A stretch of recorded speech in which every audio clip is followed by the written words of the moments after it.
What's up, YouTube? Got a new machine here. 97 Grand Cherokee. Just like my old one, had a black one. And actually, it was kind of funny. I was looking into building up my old. I was looking for old tires, I think. 37s, just something cheap I could find on Craigslist. I stumbled across this thing. I was like, oh, crap, I almost fell off. I was like, oh, that's not a bad price. And you know what? By the time you add all the bits to the Jeep, I'll just buy one. They're going to take the hit anyway, so. But nevertheless, if you buy someone's store that they've abused, it's bound to have some problems. I'm just going to go over stuff that's on it when it needs and stuff like that. So it has a Dana 60. Actually, it looks like a high pinion Dana 60. And we looked at that, got the big old U-joints that I had CV's in my old one. Kind of custom, weird coil thingy they got going on here. Got this nifty looking little limited strap. It's like limiting wire instead. Actually has a sway bar. Kind of surprised there. Has the almost high steer kit because it comes down here and you can see on the video how creasing that is. These ball joints too, not ball joints, tie rod ends are gone. Twist this over here.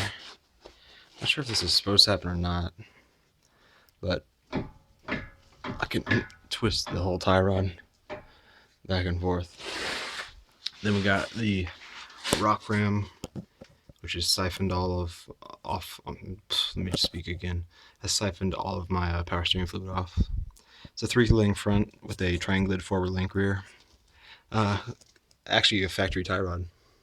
Even factory tie rod mounted up there. It just has a bracket on it. So I know I get a lot of hate for that. Has 513 gears and an ARB locker in the front and a Detroit in the rear. Disc brakes. 37-inch, 12.5 R17 Goodyear. Much range, don't make them no more. They're over 10 years old. They'll be gone pretty soon. Come on this side. I just spent all day cleaning the interior. I know that you think that's stupid, but had nothing else to do today. It's all leather and looks actually really good, I think. The back seats were disgusting, and I pulled the whole carpet out and everything. I was like, no, door panel's off right now. I'm trying to fix the stereo once again because that's the most important thing I could be doing right now.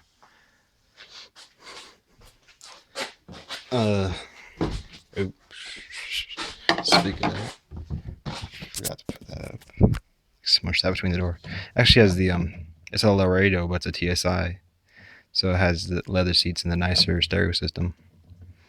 What is it like? I forget who makes it. Of course, custom long arms, adjustable.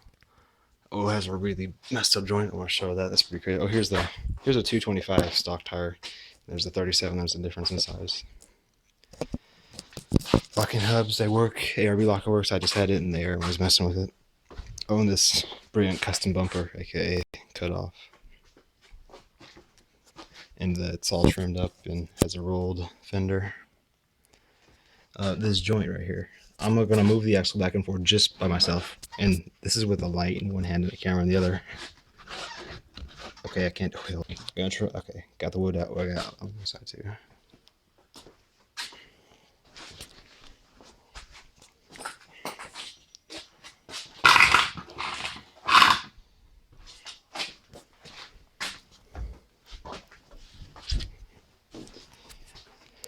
Forgot there was wood in the wheels. Let's see if I can even do it.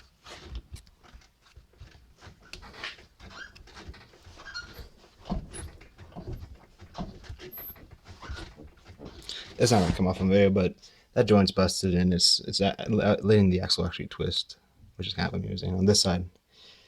So yeah, fix that. Shocks are rusty. Get some douche checks up in here.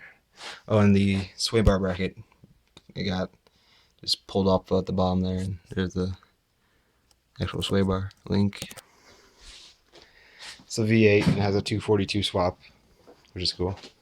Here's a triangulated 4 rear link. Here's your stock bracket. They didn't take that off.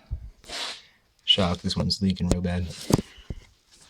14 bolt rear with a Detroit. It has this custom bumper, which it's like part of a hitch they used and just kind of welded some bits on. It's actually not too bad. Actually has an axle truss on it. If you can see, that's one of the links that kind of swoops and goes around. It's kind of an interesting setup. I don't think it's Clayton, but it's interesting. And It's actually a 14 bolt with disc on it, which I didn't do a lot of research, but I heard it's kind of uncommon. I think it's like a later model GMC rear bolt. I mean rear 14 bolt. You'll find those.